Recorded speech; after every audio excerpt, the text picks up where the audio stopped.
Hi everyone, this is Summer, lactation consultant with Done Naturally. Welcome! So today we are talking about breastfeeding through a subsequent pregnancy.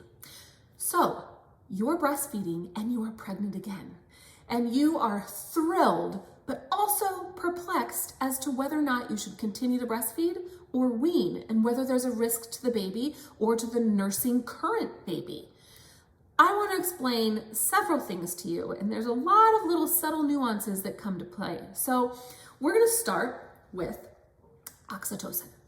Oxytocin is the hormone that is responsible for orgasm, for falling in love, and for contracting and pushing the baby out.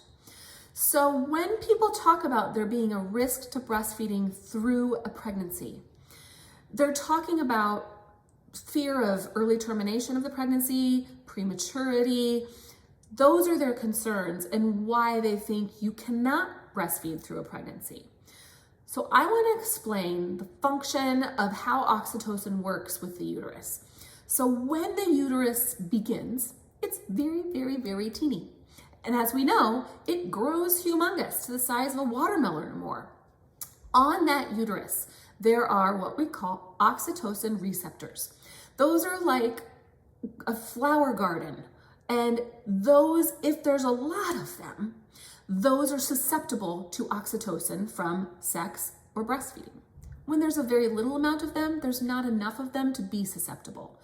It's not until near term, when there's enough oxytocin receptors on the uterus, that it's susceptible to natural things that we do, like have sex, orgasm, and breastfeed. So in the early part of pregnancy, there's just not enough to be susceptible. So the risk of termination, miscarriage, prematurity is not there from breastfeeding. So if we have a low risk, healthy pregnancy, it is safe to continue to breastfeed. If we have a high risk pregnancy where there is already a risk for prematurity, mother is bleeding, possible repeat miscarriage, then it's probably a good idea to err on the side of caution and possibly discuss weaning with your physician and your lactation consultant. But if we're low risk, it is safe. I also want to talk about the risk of the milk that you're making for the current nursling. So right now, you're not pregnant and you are breastfeeding and you're making milk that's specific for your nursling. When you get pregnant again, that milk that's your current nursling's milk transitions to gestating baby's milk around 16 to 24 weeks in pregnancy.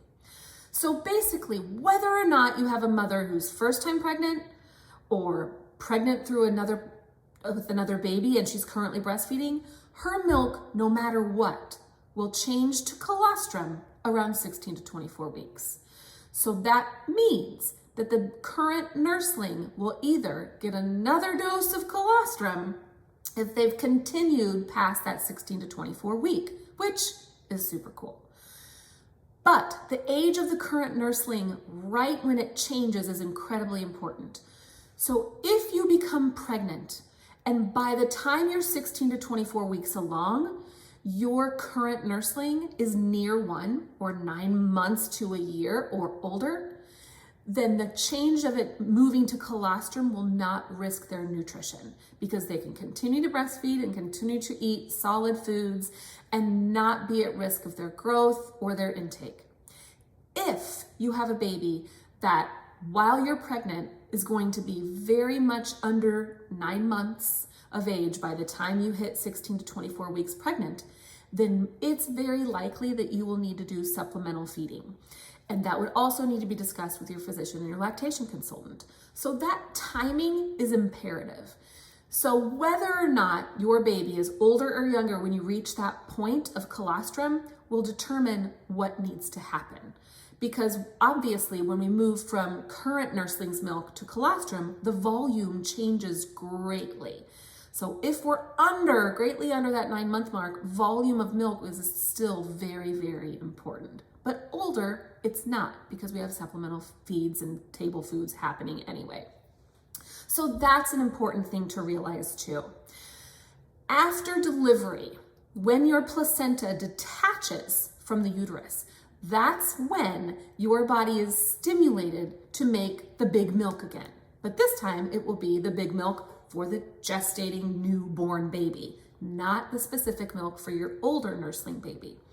And another question we get a lot is, will I run out of colostrum? So if you've continued to breastfeed through your pregnancy and your older nursling or your toddler is breastfeeding and they're getting the colostrum for the gestating baby, will you run out? The answer is no. You can't run out of colostrum.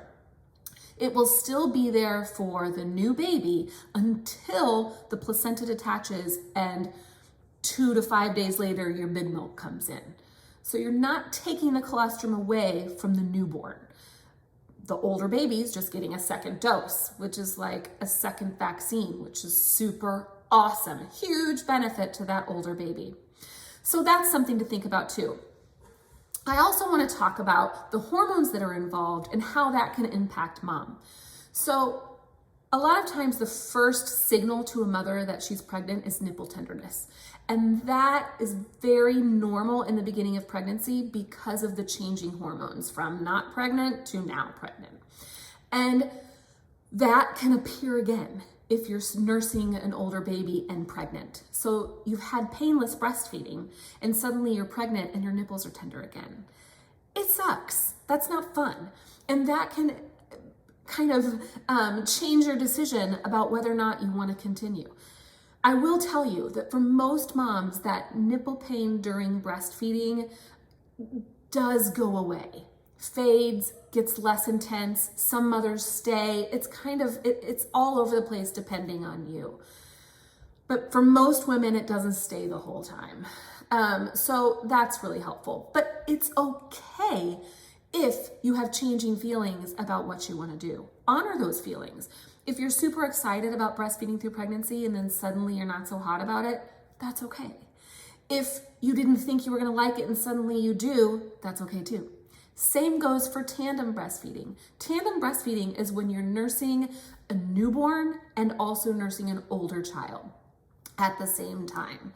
When you're doing tandem breastfeeding, it is best to nurse the newborn first and then the toddler after.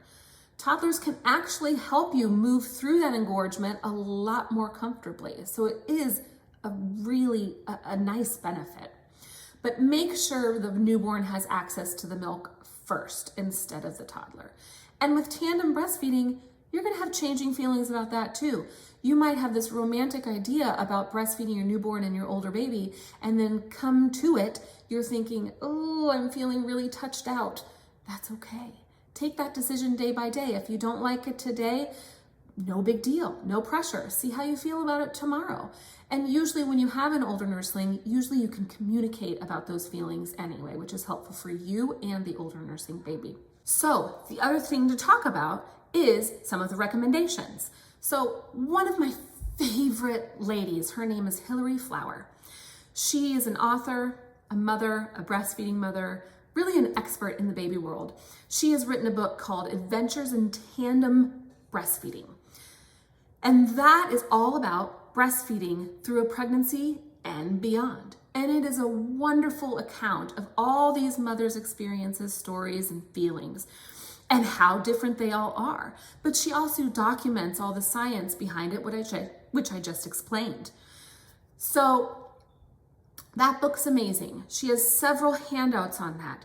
There's also the statement from the American Academy of Family Physicians that says that breastfeeding a child through a subsequent pregnancy does not risk the gestating baby or the current nursling baby, that it's completely safe and okay to do. So that's great too. With all of this, this should help you feel more secure in making your decision, whatever that decision is, knowledgeable about the process, and making sure that you keep your current nursing safe and your gestating baby safe. So I hope you feel better about that. I congratulate you on your pregnancy, and I hope you give me a thumbs up, subscribe so you can hear more stuff from me, and that's all I got. You guys have a great day. Bye.